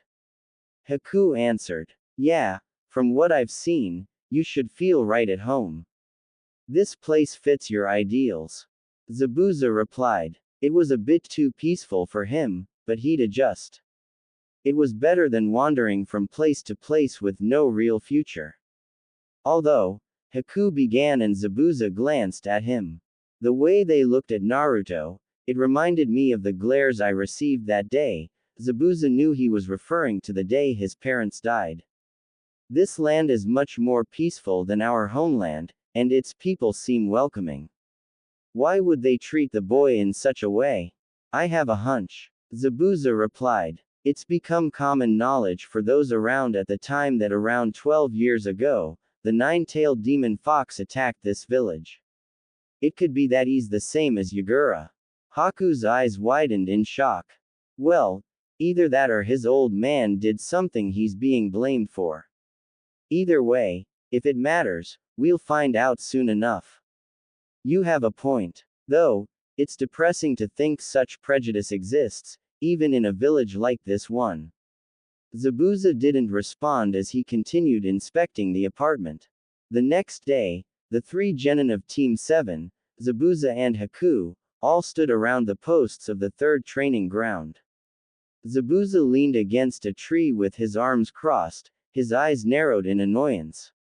We've been here for half an hour. How long does this bastard expect to keep us waiting? Zabuza growled. You should probably get used to it. Kakashi-sensei's always like this. Sakura commented. Yeah, he'll probably be here in an hour or two with some lame excuse like, a black cat crossed my path. Naruto added. You're joking. Haku stated as he and Zabuza looked skeptically at the genin.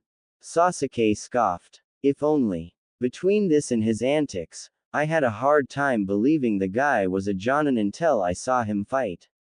Well, screw waiting around, Zabuza said, as he stepped away from the tree. He then grabbed the hilt of his sword. I was planning on testing you three to see exactly what I was working with anyway. Since Kakashi can't be bothered to be on time, let's get started right now. Sakura paled while Naruto grinned and Sasuke smirked. Good, I've been waiting for this since we left Wave. Naruto said. Do you want me to participate? Haku asked his father figure. No, Haku. Just watch and analyze their abilities. Haku nodded and vanished in a burst of speed, reappearing on the branch of a tree, placing his hand on the trunk as he looked at the four. Alright, show me what you three can do. Don't expect me to hold back just because you're brats. Kakashi arrived at the training ground, about 2 hours earlier than he would have prior to his admonishment at the hands of the third, to find Zabuza standing over the fairly beaten forms of Naruto and Sakura, with Sasuke trapped over the nearby stream in a water prison held by a clone, glaring at the real former Miss Jonin. Zabuza sighed. You guys have a long way to go, still I suppose 2 of you could make it through the exams as you are now, if you're lucky. The missing nin then turned to Sakura, who was still laying on the ground. You on the other hand, unless you work your off for the next 2 months, you won't have to worry about passing. You'll be more concerned about surviving. Looks like I arrived at a good time. Kakashi commented, ignoring Zabuza's glare as he strolled into the training field. Where the hell have you been? You kept us waiting so long, we got started without you. Zabuza growled, annoyed with Kakashi and with how much work 2 of the genin would need. As he said these words, his clone dispelled, falling apart into water along with Sasuke, who, as he hadn't mastered water walking, fell into the water and began to swim to his team. Well, a black cat crossed my path so I had to take the long way. From there, I'm afraid I got lost on the road of life until I found myself here. Zabuza's eye twitched in annoyance. Anyway, I got something that I thought would be useful on the way. So, how'd they do? Zabuza scoffed. Quite frankly, Kakashi, they suck. He then gestured towards Sasuke, who had just reached the shore. The Uchiha brat's alright. He's got a good balance of ninjutsu and taijutsu and his Sharingan let him follow my moves. Lot of good that does if he can't keep up with his opponent, though. He's lucky Haku tried so hard not to kill him back at the bridge. Sasuke, who had just climbed out of the water, grit his teeth but knew he was right. Kakashi nodded as the 2 dry genin of his team sat up. Your thoughts on Sakura? Zabuza deadpanned. She's a fangirl who's completely useless in a fight. I really have to question your village's standards for letting her graduate. She has no unique talents and her taijutsu's pathetic. Hey, take that back. Sakura yelled indignantly, insulted enough to voice her objection, despite still being slightly afraid of the man who almost killed her team. Yeah, don't say things like that about her. Naruto yelled. Although she found him annoying, Sakura was grateful Naruto had her back. Girl, the other 2 at least put up a decent fight. You didn't last 5 seconds once I turned to you. Zabuza said simply. Do you train at all outside of what Kakashi required of you, which from what I've heard has been minimal? Have you really tried to improve yourself as a ninja at all since you graduated? Did you actually contribute to your team at all back at Wave? Sakura looked crestfallen as she couldn't refute his statements. I rest my case. Listen closely. They say a team is only as strong as its weakest link. Although that's not entirely the case, when one individual has mediocre skill, the rest of the group has to make up for it, lowering success, and more importantly, survival rates. Ninja like you tend to bring the whole team down, either by not contributing, or being targeted and likely captured when the enemy recognizes their lack of talent and singles them out. Unless you improve, you're a liability that could get your entire team killed one day. Sakura's mood continued to sink like a stone in a vast ocean of despair. Kakashi quickly decided to reassure his student. Now, don't worry, Sakura. You can still become a splendid kunoichi. It'll just take some work. Yeah, a lot of work. Zabuza added bluntly. Alright, what are her strengths? Well, she has an untapped talent for genjutsu and natural near-perfect chakra control. She was able to get the tree climbing exercise on the first try. She also had the highest written test scores back at the academy and has decent analytical skills. Kakashi explained. Though those tend to go out the window whenever Sasuke's involved. Zabuza scoffed. Those tests mean nothing in the field. Although, we could work with that intellect. Haku stepped forward. If she is good at memorizing facts, I could teach her what I know of the human body as well as medicinal herbs. I'm sure she'd also excel in the creation and use of poisons. If you know of someone with the talent, if she manages to memorize the human body, she'll likely make a good medical ninja. A field I myself am interested in, but was never able to find a proper teacher for. Naruto looked slightly confused. Medical ninja? What? You mean first aid? Why would she need a teacher for that? A medical ninja is someone trained to use chakra to heal injuries. The most skilled among them can even heal life-threatening injuries in moments on the battlefield, though it consumes a lot of chakra.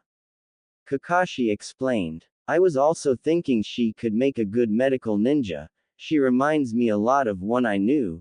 Kakashi trailed off, remembering Rin, which led him to think about his lost team.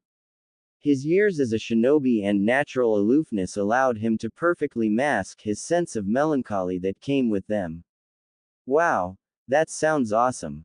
Naruto grinned. He knew he wouldn't really need something like that, even he knew his healing wasn't normal.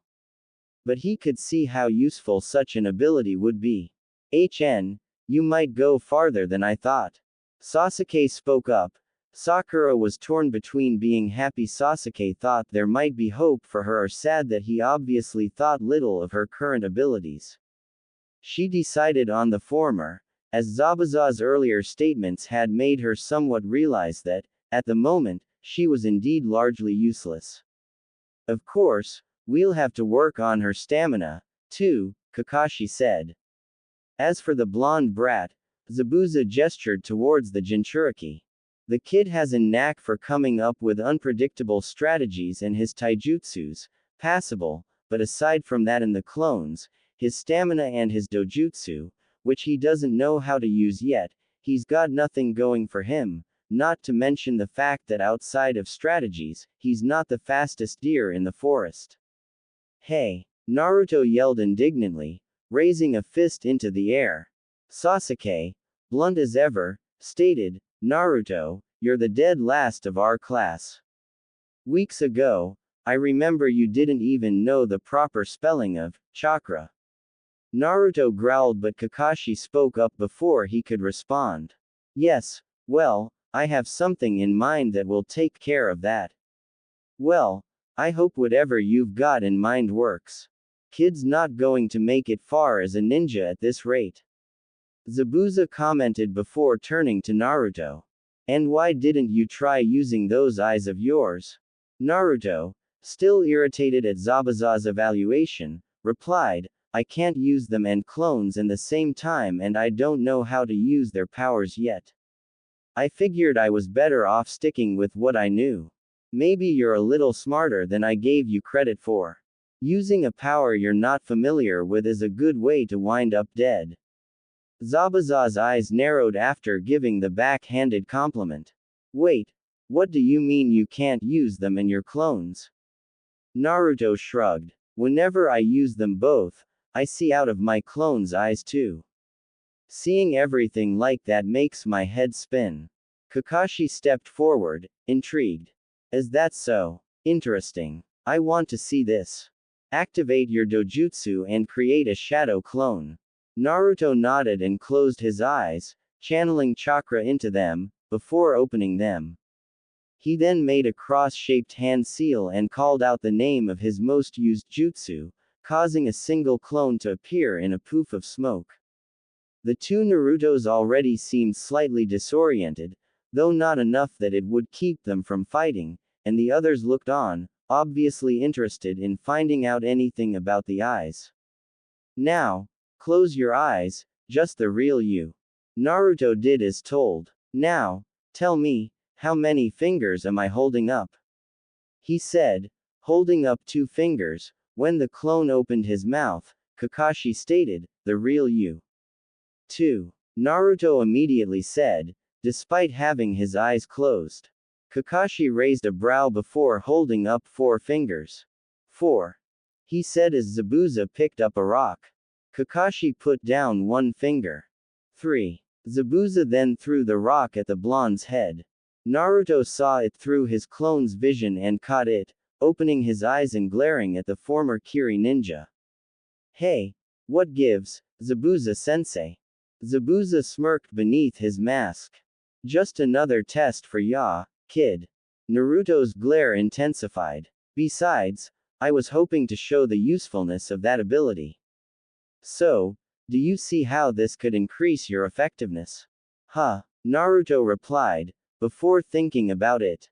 Well, I guess if I could get used to it, I could see the battlefield from different points and see the enemy, even if they're in my blind spot. Or I could use them to scout ahead and spy on enemies. Zabuza nodded approvingly. Good. Were it not for that and the stunt you pulled back when we first met, I may have dismissed you as a lost cause by now. Naruto glared at the demon of the mist before Kakashi spoke up. Though I wouldn't be as harsh as Zabuza, I remember how you told me even you had to admit it was foolish to enter Haku's ice mirrors without thinking as you did. You can't deny you could stand to improve your mind, though that's always a good idea. You could also stand to learn the value of patience. Naruto looked slightly dejected at that. Fortunately, as I said, I have an idea for how to catch you up in that respect, and every other for that matter. Naruto's expression brightened at that. Really? What is it? Let's hold off on that until we begin training. Now, before we move on, Kakashi began, reaching into his pocket and pulling out 5 slips of paper. We may as well get this out of the way, he said. Ah, you're going to test their affinities. Not a bad idea, Zabuza stated. Naruto quirked an eyebrow. Affinities. Yes, your nature, or elemental, affinities, said the copy ninja. You don't remember. They explained this to use in the academy. Sakura said, raising her hand and pointing her index finger to the sky as she began to explain. There are 5 basic elements: water, earth, lightning, wind and fire. Obviously, Sasuke's fire-style jutsu or Zabuza and Kakashi's water jutsu are good examples. Everyone has a predisposition towards a single element. Naruto smiled. Oh, I get it. So, you're going to see what our elements are, Kakashi-sensei. That's right. You're going to channel your chakra into these. How your chakra affects them will depend on your affinity. For example, he channeled his chakra into the paper and they all watched as it wrinkled. My affinity is lightning, so my chakra will cause the paper to wrinkle. Fire-natured chakra will cause it to ignite and turn to ash, water will cause it to grow damp, earth will turn to dirt and wind will cause it to split in two. But, what about Haku's ice element? Naruto asked. Kakashi gave a nod. Good question. Haku, if you don't have a problem with it, he said as he held out another piece of chakra paper to the boy. It's no problem. Haku replied before taking the paper and doing as Kakashi did. The paper split in half and grew damp. My ice element Kekkei Genkai allows me to combine the water and wind elements to create ice. So, no one else can use it because they don't have both affinities. Naruto asked. Well, there's more to it than that. Kakashi replied. Even if you have both affinities, it's very difficult, if not impossible to combine the two elements together unless you have the Kekkei Genkai for it. Although, the third Tsuchikage possesses something more advanced. What do you mean? Haku inquired. Ah, yeah, Onoki of both scales.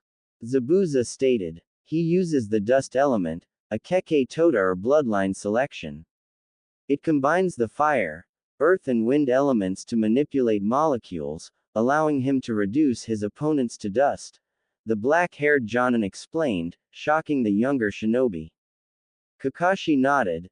The dust element was taught to him by the second, who he had no relation to as far as I know, implying that all one needs to use it is the proper training in the three affinities, although, possessing two of the affinities is very rare outside of bloodline holders. Kakashi explained. There are also the ninja of the land of snow, who use the ice element. Though in their case, rather than combining elements to create ice, all they can do is use their chakra to manipulate already existing ice and snow. Their abilities can't compare to the real thing. Haku seemed slightly surprised that there were other ice elements users, even if they didn't hold the bloodline. In any case, let's get started. And just to be safe, we'll test Sasuke's too. Sasuke's eyes narrowed and Naruto looked slightly confused. Why? I mean, don't we already know his element? No, we know he can use fire jutsu. I can use jutsu of all the elements, although I only have the affinity for lightning. The affinity makes it much easier to learn to use the element and its jutsu, and few ever truly master more than two, their affinity and one other. The only reason I can use so many is because of copied jutsu of the other elements. I'm not known as the man who copied a 1000 jutsu for nothing, he said with an eye smile at the end, reminding the others that, despite his attitude and laziness, he was one of the village's strongest jonin. The Uchiha take pride in their affinity for fire and teach all their members to use it.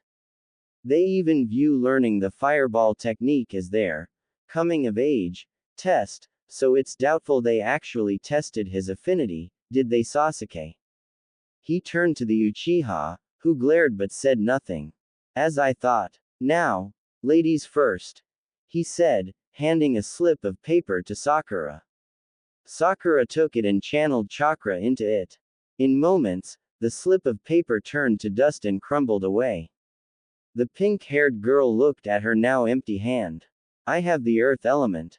Kakashi hummed. The earth element, with it, one can harden and strengthen anything they channel it into, increasing its defensive and destructive power.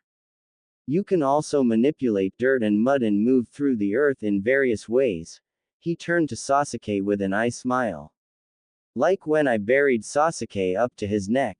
Sasuke glared at his sensei before his gaze turned the Jonin's hand as he handed him his own piece of paper. Your turn. Sasuke closed his eyes and snatched the paper from the Jonin. He glanced at it as he channeled his chakra into it, and his eyes widened in shock as the paper wrinkled. What the? Was all the Uchiha could say. Well, what a surprise. It seems you don't have the fire affinity after all. Kakashi commented. Sasuke continued to stare at the paper in shock. But, my entire clan has the fire element. Yes, well, clans are never completely uniform in affinities outside of those with elemental bloodlines. I guess you're just one of the unique ones. Kakashi mused. Naruto snickered. Too bad, Sasuke. Looks like you're the black sheep. If looks could kill, Naruto would have been reduced to a smoldering corpse by Sasuke's glare. Kakashi said. Now, your turn. Naruto grinned. Finally. He took the piece of paper and did as his teammates had and watched the piece of paper grow damp. Before anyone could comment, an unexpected series of events left everyone's mouths agape. The damp piece of paper wrinkled before splitting in half, one half then burned to ash while the other turned to dust. Zabuza's brow furrowed. The hell? Kakashi-sensei. I thought you said it was rare that anyone has more than one affinity. Sakura said. Well, I guess this is proof that his eyes are the real thing. What do you mean? Naruto asked. It's said that the Rinnegan grants its bearer the ability to master all 5 elements and virtually any jutsu, not counting those that require bloodlines. I guess that would include possessing all the affinities. Kakashi explained. So, I can learn every element? Naruto asked excitedly. Sasuke once more glared at the blonde, seeing another example of the Jinchuriki's growing power. Kakashi nodded. Yes, though it will take time. Do you think I could learn to use Haku's ice style, too? You did say, any technique. Kakashi cupped his chin and hummed in thought, looking to the sky. Well, that's what the legends say, and since you have all the elements, considering the dust element is similar and requires no such bloodline, it's possible. In theory, anyway. We'll have to be sure and explore the possibility, he said before looking back to the genin. Now, I figured Zabuza would get impatient and get started before I got her, so I brought lunch. Let's get started once we've finished eating. Hiruzen Sarutobi sat in his office, once again taking up his endless battle against paperwork while taking the occasional puff from a pipe in his mouth, when he heard a knock on his door. Hiruzen raised his head and quirked a brow. Come in. He beckoned. The door opened to reveal his former friend and rival, Danzo Shimura. Hiruzen's eyes narrowed. In their youth the two had been competitive, but they had been on good terms, but as they grew up, many of their philosophies, specifically, how the village should be run, had changed and were now nearly opposite. They were still on decent terms and, so long as nothing went wrong, Danzo rarely interfered with the way he ran the village beyond voicing his own, conflicting opinion. Still, the man rarely came to his office without a reason. It's been a while, Lord Hokage. It's good to see you're still managing, the War Hawk of Konoha said. Hiruzen gave a slight chuckle. I still have a few years left in me. But don't you think you should worry more about yourself? You're almost as old as I am. Indeed, this is true, Danzo said, turning to the window and looking out the village both loved and desired to protect in their own ways. Time will soon pass us by. I can only hope the next generation lives up to the challenge, he said before turning back to his old rival. And hopefully, they don't take the teachings of the Senju to heart. Hiruzen's eyes narrowed slightly. It would be better if they found their own way, based on their experiences. Hiruzen nodded, inhaling deeply before breathing out a plume of smoke. Enough beating around the bush. What has brought you here? I have heard that you have allowed the infamous demon of the mist a chance to join our village. Danzo replied. I merely wish to inquire why you would give him a chance. It's a long story. The short version is that the purpose of his coup was to stop the Mizukage from destroying their nation with his prejudice against bloodlines, and he was vouched for by 2 people whose intuition I trust, one of whom being Kakashi Hatake. Know that I am keeping him under observation and intend to speak with him more on these matters. Do you intend to have him interrogated? With his knowledge, several of the Land of Mist's secret arts could be ours. Danzo inquired. And perhaps it would be wise to have some insurance in case he decides to use our trust to get back into Kiri's good graces. I believe his student is young and quite skilled. Perhaps he would benefit from my old teaching methods. If we could ensure his loyalty to our village, I'm sure keeping Zabuza under control would be a simple task. No. While I do intend to give him and his apprentice the standard interviews and evaluations one would expect, I will not force him to reveal his village's hidden jutsu, and he will be allowed to keep some things confidential. And we will certainly not use the boy against him. That isn't how this village operates. Danzo's eye narrowed. Once more, your sentimentality prevents the tree that is our village from growing stronger. It is a shame that you follow your sensei's views so wholly. Hiruzen met his glare before Danzo turned towards the door. In any case, I can rest easier now, the man said, turning to the door. In truth, he intended to make his own observations as well. He already knew how the former Kiri-nin was working with Kakashi's team and believed it foolish that Hiruzen had allowed the man to get close to the last Uchiha in their village and their Jinchuriki. Though, with Kakashi near and Zabuza's own skill, he likely wouldn't be able to spy on their training. He would make sure the man wasn't doing anything that could potentially harm their village. And if he did, Danzo was interested in restarting Orochimaru's experiments on bloodline transfusion. Even if he was not allowed to use him against the demon of the mist, the man's protege would provide a powerful new bloodline for the village and his followers in particular, provided his experiments were successful, and if not, he could still acquire the genetic material needed to restart the clan in Konoha. After the ninja finished their meals, the genin stood before the Jonin and Haku. Alright, I'll focus on Sasuke right now. Haku will take Sakura while Zabuza trains with Naruto. But first, you're going to learn a more advanced chakra control exercise. Kakashi said. Reactions among the genin were varied. Sasuke looked indifferent. Naruto looked glad to be trained by a Jonin who was equal to his sensei, but more serious, and Sakura looked relieved. Now, as for the idea I spoke of earlier. Naruto, I want you to create 10 shadow clones. Huh? Why? Naruto asked. Tell me, have you ever noticed anything odd anytime you've used that technique? Kakashi inquired. No, I mean, I don't think so. Naruto replied, and Kakashi sighed. I guess I should have seen that coming. You rarely use them outside of a fight. Okay. Naruto listened closely. The blonde nodded. Whenever a shadow clone dispels, any experience or knowledge they gained is transferred to the user of the technique, understand? Sakura and Sasuke's eyes widened in shock at that, while Naruto just looked blankly. Huh? Naruto responded dumbly. Sakura groaned. I can't believe you graduated.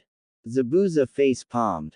Kakashi, I hope this works, he said, already seeing where Kakashi was going with this. Yeah, you're not the only one, Kakashi replied. Alright, look at it this way. Let's say one of your clones were to read something. Naruto nodded. When it disperses, you would learn what it read, understand any better. Naruto looked excited. Yeah, before he took on a confused expression. But, why didn't I notice that sooner? Like I said, you've never used them outside of battle. What they experienced was too similar to what you did for you to notice. Kakashi explained as he pulled out a scroll from his vest. Now, as I said, I want you to create 10 shadow clones. While we work on this new exercise, your clones will work on improving your mind. He then opened the scroll, revealing 10 books, including a dictionary, 1 book on anatomy, 1 book on math, and the remaining a few on the finer points of being a ninja. Could I use this to learn jutsu faster? Naruto asked excitedly. I think it would be best if you limit their use to gaining knowledge and catching up to your other classmates. This method of learning causes a great deal of mental strain. Kakashi replied. Besides, considering you were able to learn the shadow clone jutsu in a single night, I doubt that will be necessary. Alright. At least I'll be able to get all this without all the boring reading. Sucks for my clones though. Naruto grinned and did as he was told, his clones groaning at being forced to read, while Sasuke scowled. Kakashi. Why does the dead last get this special treatment? Couldn't you teach us this jutsu so we could train like this, too? Sasuke asked, more concerned about his own training than Sakura's. Kakashi shrugged. It's not special treatment. Naruto has unusually large chakra reserves. To be more exact, his reserves are massive, even compared to mine. Only someone with reserves as large as his could benefit from training like this. Creating enough clones to really take advantage of this method would cost anyone else too much chakra. Even I wouldn't be able to gain anything from it. Sasuke's scowl deepened. Now, before we begin training in earnest, we're going to teach you three to walk on water. What? Are you serious, Kakashi-sensei? Naruto asked. I take it this is more difficult than tree climbing. Sakura commented. That's right. Due to the shifting surface of the water, you have to constantly calibrate the chakra, rather than maintain a steady flow, or you'll fall in anyway. Allow me to demonstrate, Kakashi said. They'd seen it before, but it was always during the heat of battle. The masked ninja casually walked over and onto the stream, the water rippling at his footsteps as he walked to its center before turning to face them. Alright, your turn. Let's see if any of you can make it to me. The three genin nodded before running forward, focusing on their chakra until Naruto and Sasuke immediately noticed how much more difficult it was. Naruto made 10 steps before failing and falling into the water. Sasuke made it farther but soon suffered the same fate as the blonde. As they both resurfaced, they looked over to see Sakura standing next to Kakashi, looking triumphant. That was easy. Well, looks like I underestimated the girl. Zabuza commented. Well, this certainly causes a sense of déjà vu, doesn't it? Kakashi commented, his gaze turning to his two submerged genin. It seems you've once again been outdone. At this rate, you may not make it to Chunin. After the tree climbing exercise, I expected you to work on your chakra control without my need to say so, but I guess I was wrong.